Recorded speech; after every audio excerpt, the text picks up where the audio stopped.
Bernard Fieler. Merci, Monsieur le Président. Merci pour vos exposés. Moi, je voudrais revenir sur le constat que vous faites de la diminution des seniors dans l'engagement associatif, qui est quand même dommageable quand on sait le bien-être physique et même l'amélioration du vieillissement de toutes les personnes qui continuent à avoir une activité sociale importante. Est-ce que vous pensez que nous devrions avoir des campagnes de communication plus importante? Moi, je considère presque les retraités comme des quasi-fonctionnaires. Hein. Ils sont payés, je sache, par la collectivité et ils ont à choisir eux-mêmes. Et ils ont... et que je sache, c'est pas de la capitalisation que je sache.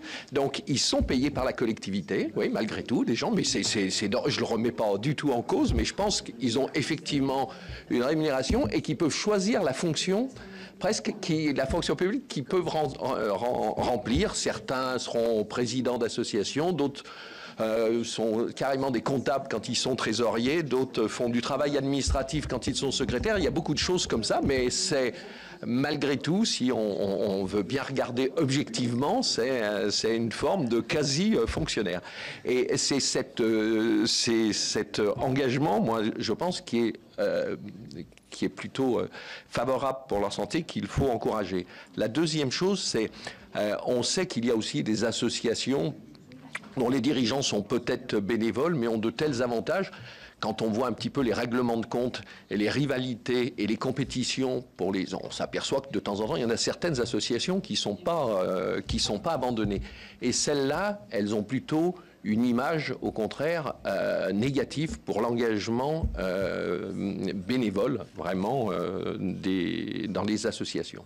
Donc voilà un petit peu les réflexions que m'inspirent vos présentations. J'avais une question sur la réforme des retraites. Impact sur le bénévolat des seniors. Alors c'est un peu tôt pour le dire quand même, faut être clair. Mais si on regarde sur ces 10 ou 15 dernières années, ça a sûrement eu un impact. Moi j'ai connu, je suis retraité bénévole, mais j'ai connu évidemment des départs très précoces de salariés. Et quand on avait chez IBM 52 ans, c'est arrivé.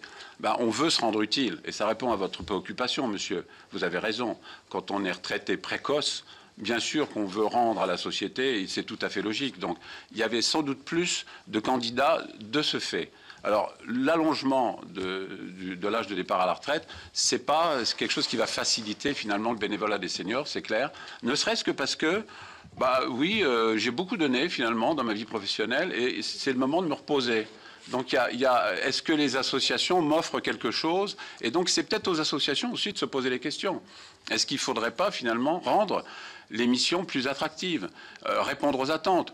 Vous me dites, j'ai été comptable toute ma vie, donc c'est normal que je sois trésorier. Mais peut-être que j'ai envie de faire autre chose. Donc, essayons d'ouvrir les espaces. Pour qu'il y ait plus de bénévolat, il faut aussi songer à aménager le temps de travail. Pour les retraités, c'est clair, on a du temps disponible, donc en principe, il n'y a pas de sujet. Mais pour les actifs salariés, il y avait, il n'y a pas très longtemps, une proposition de loi qui, malheureusement, a été rejetée sur la fameuse semaine des 4 jours pour les bénévoles. Bon, mais c'est ce genre d'aménagement du temps de travail qu'il faut trouver. Faisons en sorte que les salariés, en particulier en deuxième partie de carrière, se mettent au bénévolat parce qu'ils seront seniors retraités bénévoles.